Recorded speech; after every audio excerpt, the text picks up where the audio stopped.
Good morning. How's it going? You good? Good morning, Danny. It's a bit early. See that? That's how I like it. Ooh. So trying to find coffee in the morning isn't the easiest thing in the world. You better make sure that you can wake up quite well in Barcelona without coffee. I tell you what, the main reason why I started working out was lockdown. When lockdown hit, I think like a lot of us, we didn't know what to do. I had too much built up energy, so I started learning handstands. So I started with yoga first of all, and Amalia, another skater who lives here in Barcelona, she's like a life coach. She wasn't coaching me, well she was, but she was just my friend. I wasn't paying for it, I wasn't that crazy. And anyway, so I started meeting her, started doing yoga, I started seeing how much it helped. Then when I was doing yoga, I saw handstand guys, spoke to them, and to me it just looked like something that every human should be able to do. So I started learning how to do handstands, and then I started learning about all the benefits of it for your core strength, and then it started helping with my skating, and now I just can't stop trying to pursue that, get a little bit better, because it seems to help all of my life. And your core strength for skating, the most important thing. People are like, why are you doing handstands? Because it makes you super strong. I don't have to go to the gym, I can do it in my own time. And it looks cool. Yeah, it always will look cool. Alright, that's that done. I feel a bit more awake. Now, porridge at home, stroke my cat. Well, I have to brush my cat every day. It sounds sad, but I've got responsibilities now. I've got a flat and a cat. So yeah, home, porridge, stroke the cat, go to the skate park.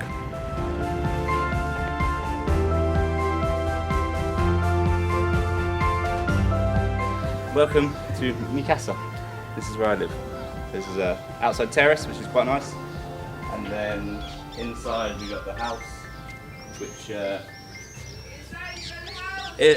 essentially two artists live in this house, and so you can imagine that it's a bit, I don't know, it's always got stuff going on.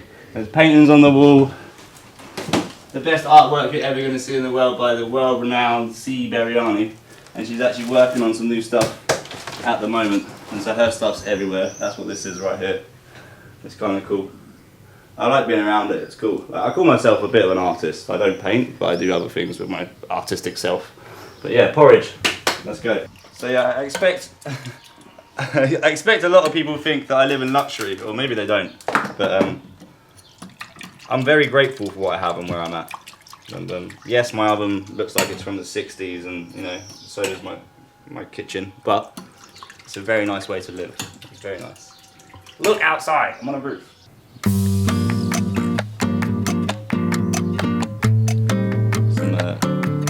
Entertainment for this morning. Bit of Tom. Find him quite funny. Doing a good job.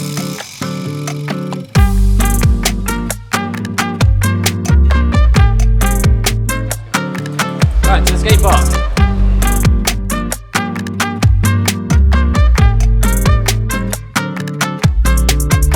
Right, so like I said, we're off to the skate park. We're almost there.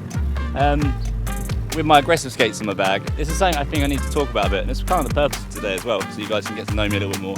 I've done a lot of videos recently about all sorts of different things, but I don't really mention what I do. So I'm actually, deep down in the bottom of my heart, I'm an aggressive skater. I started skating, doing flips, doing rails, doing aggressive skating. Like, I got into skating at this sort of like, if people know this, 95, 96 NIS, like the competitions. That's what I used to watch on Sky.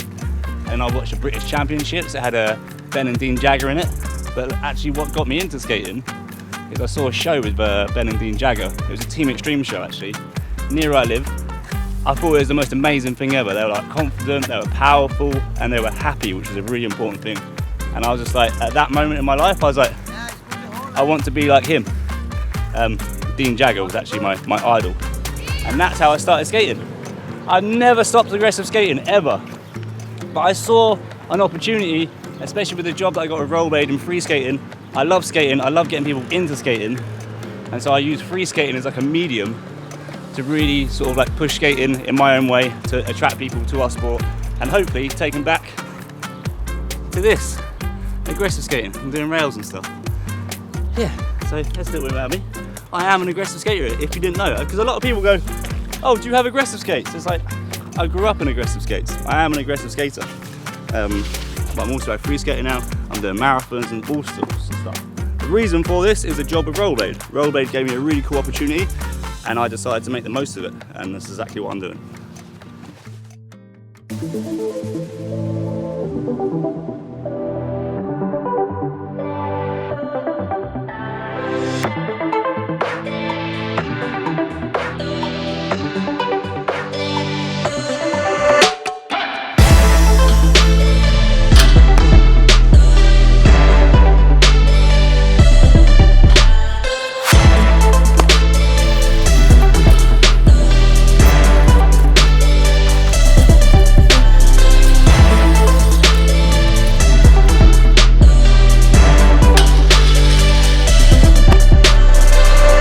These skates, the Royale in it, the sole kit is so good. A problem with a lot of skates is if the Royale groove and the sole kit isn't good, you don't have a good Royale, you don't have a good farve. And for me, a farve is like the most enjoyable trick. If I can't do that, I can't enjoy skating. So that's why I really like these skates.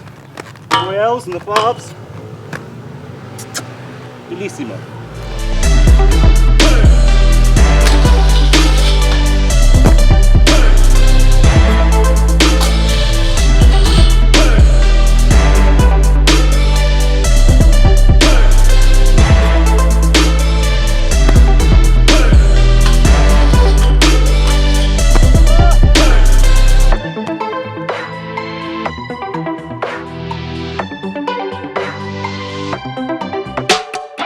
So yeah, time for breakfast number 2, the acai bowl. And this place is amazing. If you ever come to Barcelona, try it out. What's it called? Fit Bar, that's the one. You're about to see it. So basically acai, I tried for the first time. Greg just reminded me, I think he's the first person to give me one. And I tried it in Brazil for the first time, down here. Basically it's an antioxidant berry. Obviously I don't party much, so I don't need it. But it's good to have. Just a... Dun, dun, dun. So you may think I'm trying to show off of how healthy I'm eating and stuff, but like the thing to know about me is for about, I don't know, I'm 35, for about 20 years of my life I ate really unhealthy. I know I'm quite thin and stuff, but my diet was terrible. And I started to notice this the last few years, which is why I just try and eat good stuff nowadays. And people say you are what you eat, and it's very, very true. So now I'm about to be a nice piece of fruit. I've got a lot of responsibilities now. This cat's like my baby. So if anyone's wondering, I rent the house from the cat. The cat came with the house. I couldn't rent this house without taking Miku. And he's so hairy, man. So I have to do this every day. I can make little socks out of him. It's done. Yeah, this is definitely something I never thought I'd do, is gardening. It's actually really, really nice. I used to be scared of like being responsible and taking care of things, but I've realised it's a key to life. The more responsibilities you have, the better things get. People say you shouldn't water plants in the daytime because you shouldn't water their leaves.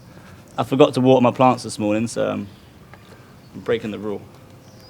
So, plan is go get a couple of clips. I've actually got a company that I film a few clips for. I might get it for them, I might not, but I did something down the skate park yesterday that I hadn't done in ages.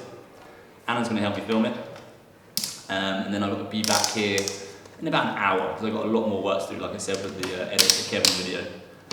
So the plan now, go get some clips.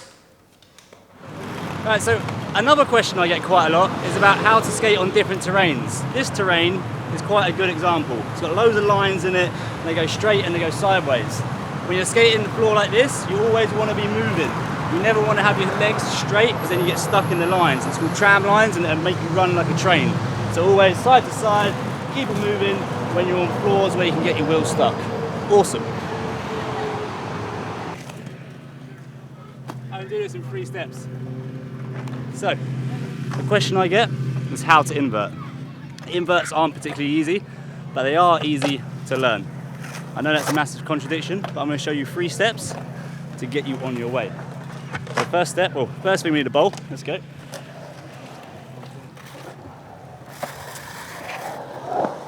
I'm going to use this quarter pipe. It's quite big. It's about a 9-foot quarter pipe.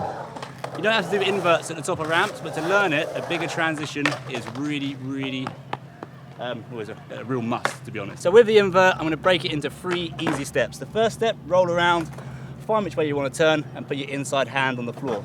That's all you have to do. Second step, do it again, go slightly higher, and try and take your feet off of the ramp. They don't have to go above your head, just this far off the ramp with your hand down.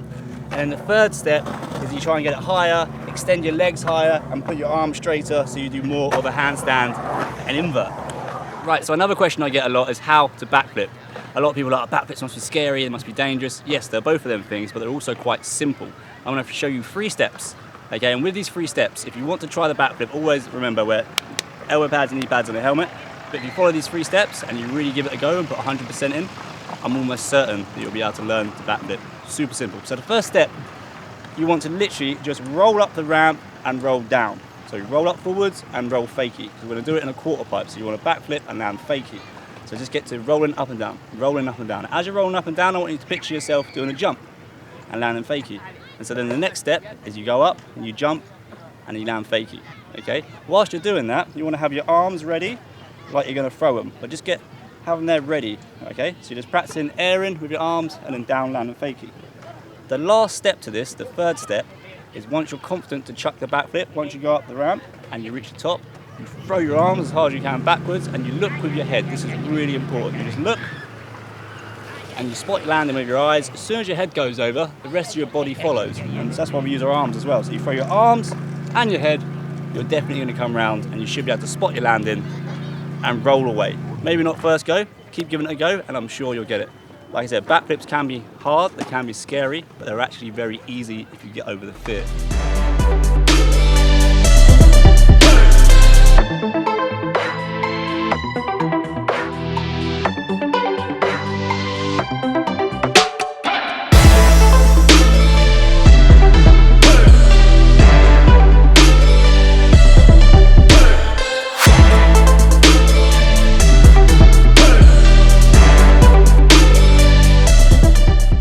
So I think that's about enough for today. Like I got a lot of work to get on with at home. I want to take a swim in the sea before I do that as well, because I've got a lot of editing to do tonight.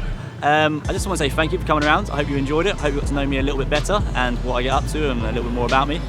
Before I go, one thing I'd really like to say from the bottom of my heart, thank you for everyone who's been following me and supporting me, and to Rollerblade for giving me these opportunities and putting me in this position and essentially giving me a paycheck each month so I can continue to live this dream and follow my dreams. It's amazing. Awesome. Bit cheesy, nice ending, but take care. See you soon. Peace.